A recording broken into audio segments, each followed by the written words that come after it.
Are you trying to learn American English and it's not happening as fast as you'd like? Or maybe you're just about to get started and want to know the best way to start strong? Well, you're in luck. In this video, I will tell you the best way to learn American English so you can feel more confident right now. All right, the first tip I have for you is to focus on the way it sounds, not how it's spelled. So English, as you know, is not phonetic based. You have to rely more on your listening and that listen and repeat skill than what you're visually seeing on paper. This is how kids learn. They listen and they repeat. They match that rhythm before they even know the words or the specific sounds. An example of this is the phrase, I don't know. Okay, I don't know. One of my sons, when he was little, he just goes,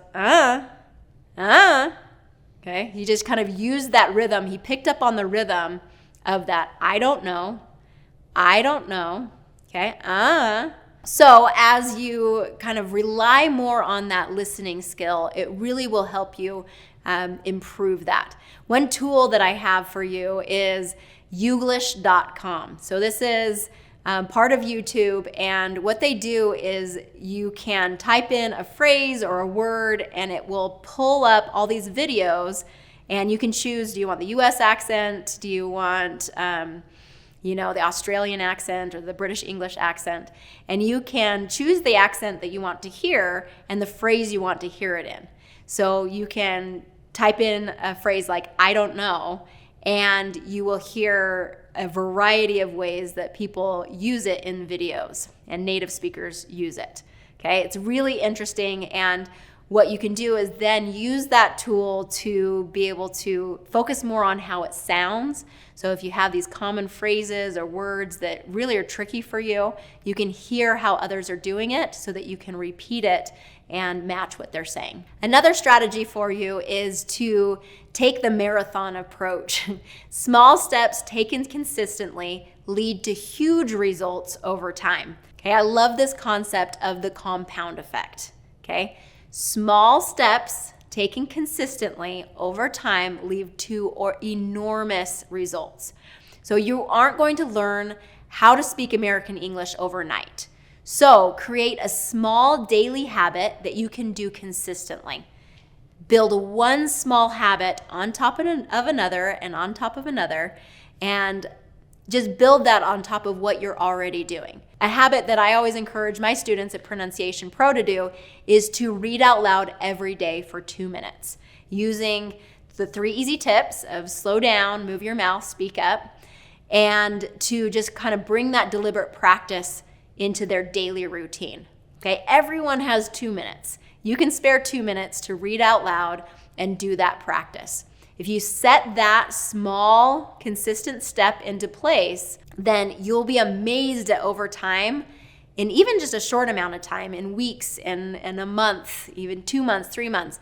As you do that, your mouth will be strengthened, your pronunciation will be strengthened, and you'll be able to improve your spoken English. Another step that I want you to do is learn the rules of American English. When you understand the rules, you're really opening up your ears, your mind, and your mouth, and you'll start hearing things that you never really noticed before. That awareness is the answer. Once you have awareness of what you're doing and what you're doing incorrectly, that's the first step to change. You probably have seen this happen in the rest of your life. When you're aware of something, then you're like, oh, okay, now I know I can change it. It's no different in English. Once you are aware of how American English works, you're aware of the sounds and the rhythm and the rules and kind of how American English is pulled together, you'll be able to then take the steps to be able to start changing that. Okay, it was really fun. In one of our study groups recently, our student named Jafar, he was new to the program, and he was sharing how as he was starting to go through the video lessons and really learning these rules of American English, he's like, I just never realized this. I never knew that that was there. And he was like, there's the tap T rule and the invisible Y rule. And, you know, he was just like, I never even noticed all these things. But now that I know that they're a rule or know that they're part of American English, now I'm noticing them all over the place. It's kind of like when you are buying something new, like a new car, and all of a sudden, all you see is that car everywhere. It's because that awareness is there, okay? You've brought that to the front of your attention. Your brain is heightened to it. As you do that with your spoken English, you'll be able to get much more aware and then start taking the steps necessary to change those habits. The most important thing for you to do is just to start taking small steps today towards your goal. You cannot steer a parked car. You have to get moving in a direction and moving in a good direction. And as you do, you'll be able to figure out along the way what works best for you. You'll be able to find the tools, you'll be able to find the teachers that fit you and what you need. As you get moving and take steps forward, you'll discover the next step and the next step. Now, I want you to understand that there's kind of a process that happens as you get started learning American English and improving your English.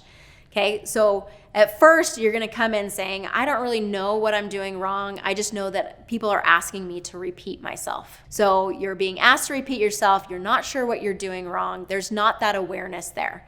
But once you jump into learning American English, what happens is then your awareness gets there, and then you'll start feeling like your English has gotten so much worse, that you are worse off than when you started, which is not true. But because your awareness is there, now you're hearing what you didn't hear before. Now you're noticing things you didn't notice before. And now as you're speaking, you're like, oh, there's a mistake, there's a mistake, there's a mistake. And you're catching yourself over and over again. So many of my students describe this as just like they get started, they're excited, and then all of a sudden they hit this dip of just like, oh, now I hear it all. Now I'm not as confident in the way that I'm speaking because I hear all these mistakes, but my mouth hasn't caught up yet. I haven't learned how to change the way that I say them. So just know that that's part of the process and nothing's gone wrong here. That is the process, okay? So as you take that dip of awareness, then you can start building the skill in your mouth and in your habits to be able to gradually improve and improve and improve your spoken English. So start by using these tips and then keep moving forward. Again, build towards your goal one small step at a time. And I'm here to help. So in the next video, I will dive deeper into vowels of American English and the rules associated with them.